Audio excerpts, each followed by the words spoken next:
लक्ष्मीच्या पावलांनी या तुमच्या आवडत्या सिरियलमध्ये आज एकदम धमाकेदार ट्विस्ट आहे। ती म्हणजे अशी की आपल्या रोहिणीने राहुलला फोन केलेला आहे आणि सांगितलेला आहे की राहुल जेवढेही प्लॅन आपण केलेले आहेत अनसक्सेसफुल झालेले आहेत आणि आत्ताही मी जसं ठरवलं होतं तसा काहीही प्लॅन झालेला नाहीये। आपण ठरवलं होतं की आपण अद्वैत आणि कलामध्ये फूट पाडू, तर याच्या उलटच झालं। अद्वैतने कलाची साईड घेतली आणि आईचा विरोध केलेला आहे। जी चूक आईने केलेली आहे कलाचं दुकान जाळण्याची, ते सत्य त्याच्या समोर आलेलं आहे आणि आता सरोज सुद्धा तिची माफी मागायला गेलेली आहे। हे मी स्वतःच्या डोळ्यांनी पाहिलेलं आहे। पण आता भरपूर झालं। आता आपण कसलीच वाट न पाहता आता आपण पुढचं पाऊल उचलायचं आहे। तर लक्षात घे राहुल, आता कोणतीही वाट पाहू नकोस आणि आपण ना आता प्रॉपर्टीच्या पेपरांवरती त्यांची सही घ्यायची आहे। या चांदेकरांना ना घरातून बाहेर हकलवायचं आहे आणि यासाठी आपण ही गोष्ट अजिबात विसरायचं नाही की आपला फोकस फक्त आता चांदेकरांची प्रॉपर्टी यावरच असला पाहिजे, समजलं ना। असं सांगून ती त्याचा कॉल कट करते आणि वकिलांना कॉल करते आणि सांगते की चांदेकरांच्या प्रॉपर्टीचे पेपर तयार करा आणि ते पेपर ती तयार करायला सांगते। इकडे पाहतास तर काय, आपली सरोज आपल्या कलाची खरंच हातात हात घेऊन माफी मागते आणि तिला सांगत असते की मला मुलगी नाहीये आणि माझं आयुष्य म्हणजे माझा मुलगाच आहे। मी नवऱ्याची सुद्धा होऊ शकली नाही किंवा एका बायकोचं कर्तव्य सुद्धा मला पार पाडता आलं नाही।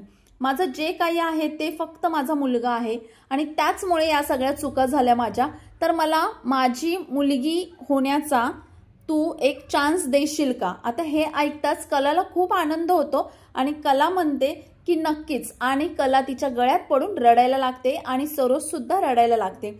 कला सरोजला माफ करून टाकते आणि सरोज सुद्धा म्हणते की मला एका मुलीच्या आई होण्याचा चान्स दे। आता यानंतर असं दाखवलेलं आहे की आपल्या पुढच्या भागामध्ये इथे पूजा चाललेली असते। आता पूजा नेमकी दसऱ्याच्या वेळेस जे शस्त्रपूजन असतं ना त्याची चालू असते आणि रोहिणी ते पेपर घेऊन घरात आतमध्ये एंट्री करते, म्हणजे कागदपत्र असतात प्रॉपर्टीचे।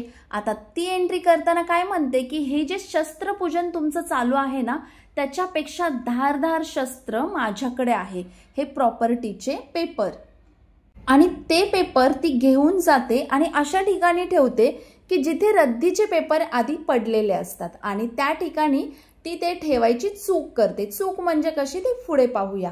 आता ही तिथे ते पेपर ठेवते आणि यानंतर घरातली जी काम करणाऱ्या ताई असतात त्यांना आबा सांगतात की रद्दीचे पेपर घेऊन जा आणि आपल्या कलाला त्याची मूर्ती बनवायची आहे। आता मूर्ती म्हणजे नेमकं काय करणार आहे, तर आबा तिला म्हणतात की तू जे हे करते आहेस ना, म्हणजे नेमकं तुला गजाननाची मूर्तीचं मुखवटा बनवायचा आहे आणि तो मुखवटा तू डोळ्यावर पट्टी बांधून करावा। कारण का, गजाननाचे 10 मुख होती, त्याच्यामध्ये वाईट वृत्ती हे सुद्धा मुख होतं, त्यामुळे तुला हे करता आलं पाहिजे। आणि ते म्हणतात ते आपण तुझे डोळे बांधूनच तुला ही मूर्ती घडवता आली पाहिजे। तर आता हे कळतं रोहिणीला की सगळ्या पेपर्समध्ये, रद्दीच्या पेपर्समध्ये प्रॉपर्टीचे पेपर सुद्धा गेलेले आहेत आणि ते कलाच्या हाती लागलेले आहेत आणि कला त्या पेपरचं 10 मुखी गजाननाच्या मूर्तीचं तोंड बनवत आहे। आता हे पाहून रोहिणीला धक्का बसतो आणि तशीच ती पळत पळत जाते। बघते तर काय, इकडे कलाने मूर्तीचं तोंड बनवायला चालू केलेलं असतं।